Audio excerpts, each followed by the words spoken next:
जो इदारे हैं उनके जो भी रोल्स डिफाइंड हैं वो आइन के अंदर हैं और आइन का खालिक इदारा पार्लियामान है। तो जब ये कहा जाता है कि हम फलां रिट कर रहे हैं इस कानून को स्ट्राइक डाउन करने के लिए, रिटें आना शुरू हो गई हैं।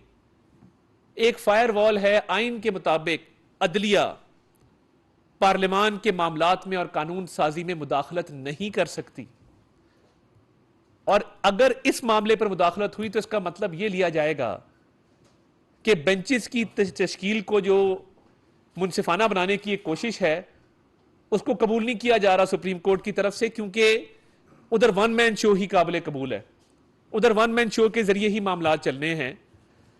तो पार्लियामान ने जॉइंट सेशन में जो बिल पास किया है और सुप्रीम कोर्ट को कानून साजी के जरिए पाबंद किया है कि बेंचेस की तश्कील अज खुद नोटिस के हवाले से जो केसेस हैं वो उसका एक तरीक़ेकार वज़ा कर दिया गया है।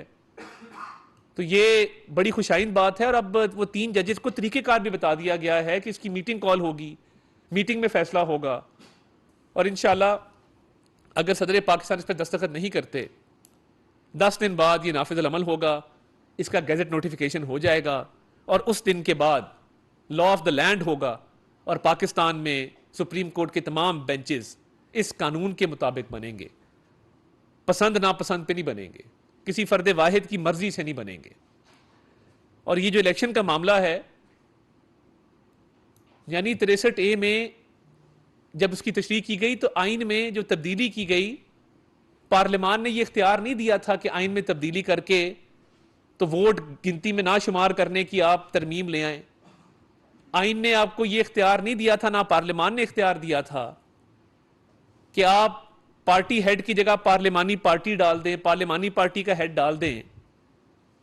आपको अगर यही 2 तरामीम तहरीक इंसाफ की पंजाब में हुकूमत कायम करने के लिए मकसूद थी और आप चाहते थे तहरीक इंसाफ की पंजाब में हुकूमत कायम हो, आप हमें चिट्ठी लिखते और चिट्ठी में लिखते कि ये 2 तरामीम कर दें 63A में, जिसके तहत पार्टी हेड को निकाल के पार्लियामानी पार्टी डाल दें और लिख दें कि मुनहरिफ अरकान का जो वोट है वो जब कास्ट होगा तो गिनती में शुमार नहीं किया जाएगा और वो सीट से भी फारग होंगे।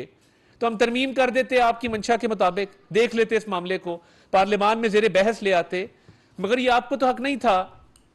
एक तरफ आप आइन में जब आपकी मर्जी हो फर्द वाहिद उसमें तरमीम करने चल पड़ता है, और जब आपकी मर्जी ना हो तो कानून के खिलाफ भी रिटे कराना शुरू कर देते हैं कि हमारे बेंचेस का राइट जो है रेगुलेट करने का वो हमारे से ना लिया जाए, और उस कानून साजी पर सवालात उठाना शुरू कर देते हैं।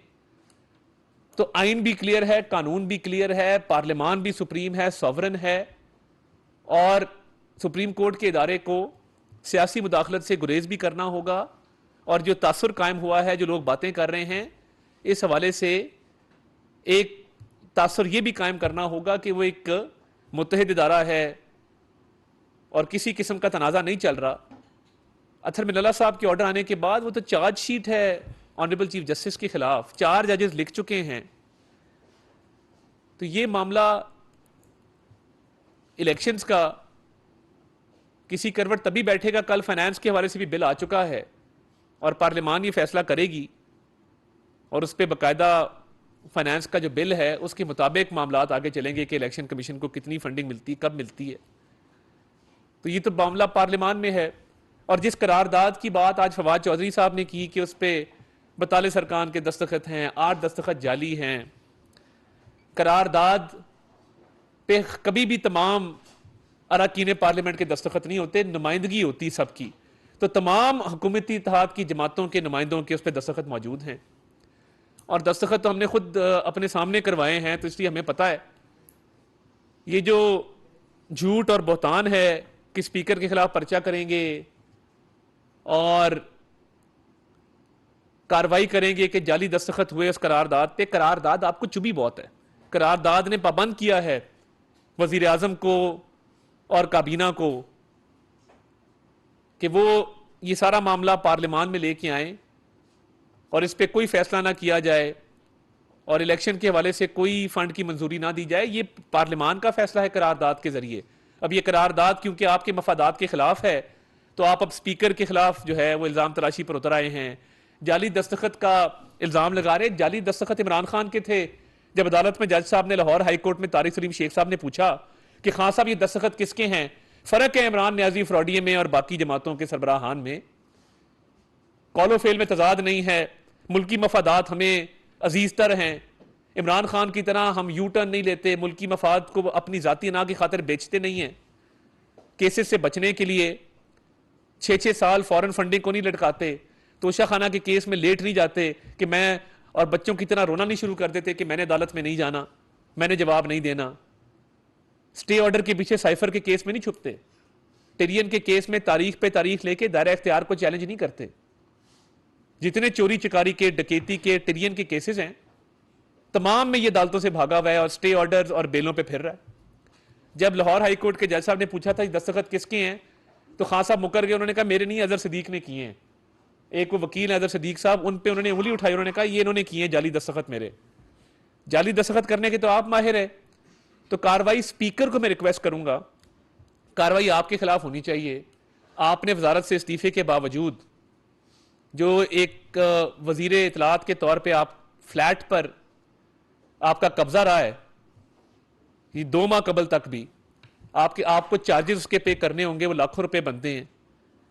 आपने सरकारी वसाइल का जो इस्तेमाल किया है, मुलाजमीन, गाड़ियां और जो फ्लैट आपने रखा है, तो कार्रवाई तो आपके खिलाफ होनी चाहिए। सरकारी फ्लैट में नाजायज काबिज के तौर पे रहने वाले फवाद चौधरी को जाली दस्तखत का इल्जाम लगाते हुए शर्म आनी चाहिए थी, मगर शर्म उसको आती जिसके पास हो, जिसके पास शर्म नहीं होती उसको आती भी नहीं है। दिलाई जा सकती है, कोशिश की जा सकती है, मगर जाली दस्तखत वाली जो बात की, इमरान खान साहब को ये आते हैं, हमारे दस्तखत भी असली हैं, हमारी हुकूमत भी असली है, हमारा कॉज भी असली है, आपके दस्तखत भी जाली हैं, आपका लीडर भी जाली है, आपका कॉज भी जाली है। जवेद हुसैन साहब दुनिया से सर,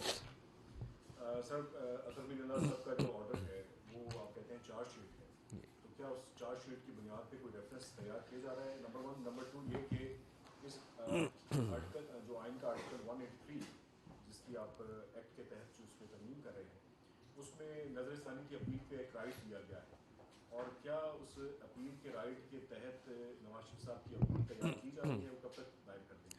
बहुत शुक्रिया जी। देखिए, सबसे पहली बात यह है कि चार्जशीट बिल्कुल है, और मैंने खबरों में देखा कि 2 रेफरेंस दायर हो चुके हैं।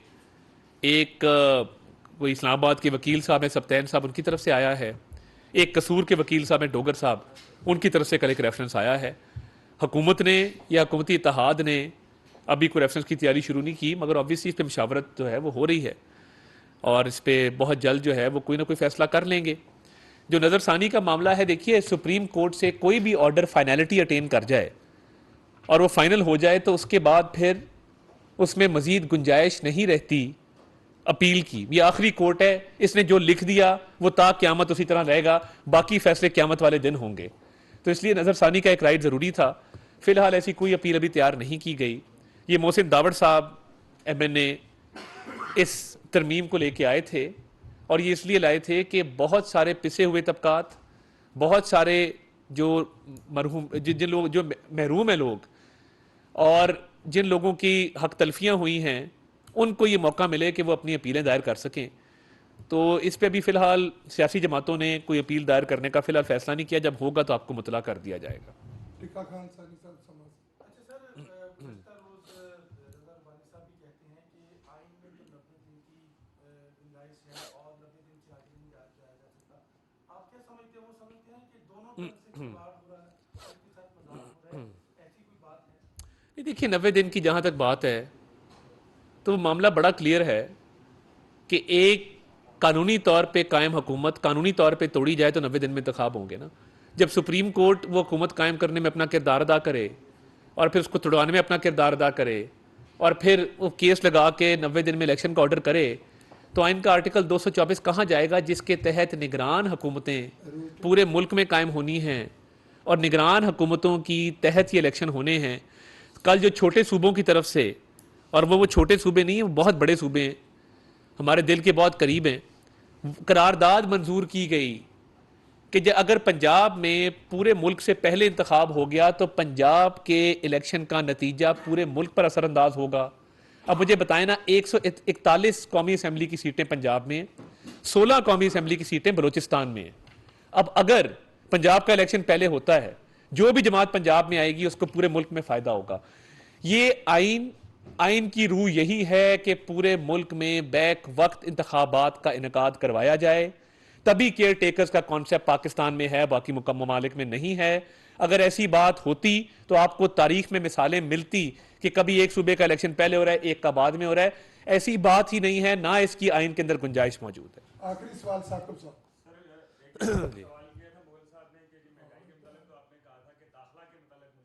जी सर, इस्लामाबाद कर लें। में क्राइम रेट में बहुत इजाफा हो रहा है। एक दिन में 3 थानों की हदूद में 3 कत्ल हो रहे हैं, डकैती की वारदातें बढ़ रही हैं।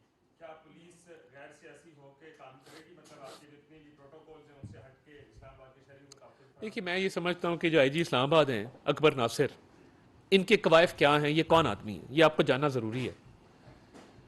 ये वो आदमी है जिसने लाहौर में पहला सेफ सिटी का मॉडर्न तरीन प्रोजेक्ट लॉन्च किया, कम तरीन कीमत पे लॉन्च किया, और क्राइम रेट तो बहुत दूर की बात है, बड़े बड़े दहशत गर्दों को उनके मंतकी अंजाम तक पहुंचाने में मदद मिली। वो कैप्टन मुबीन शहीद का केस हो, वो लाहौर में बम धमाकों के केस हो, तो ये क्राइम फाइटर एक इंस्पेक्टर जनरल हैं पुलिस के जो सियासत से मुबर्रा हैं। बदकिस्मती से तहरीक इंसाफ की हुकूमत ने आते ही अफसरान की लिस्टें जिस तरह बनाई और ये तुम्हारा अफसर और मेरा अफसर की डिबेट शुरू की, ये कभी भी नहीं थी इस मुल्क के अंदर।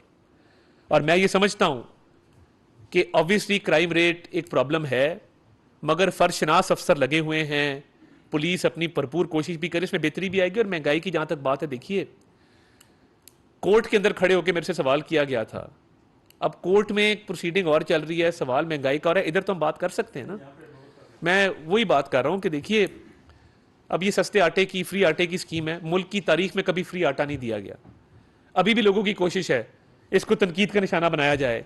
बेहतरीन इंतजाम हो रहा है, बदनज़मी होती है, कई जगहों पे होती है, मगर इसका ये मतलब नहीं है कि फ्री आटा देना हुकूमत बंद कर दे।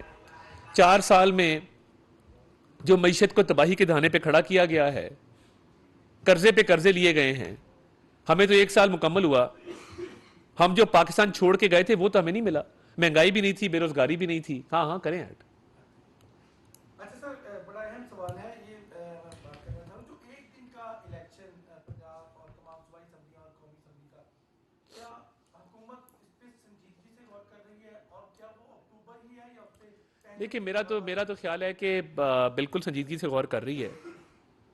पहली बात तो यह है कि फेडरल गवर्नमेंट अपनी मुद्दत पूरी करेगी, जो कि 12 अगस्त 2023 है, अल्लाह ताला के फजल से इंशाल्लाह। इलेक्शंस बैक वक्त होने हैं।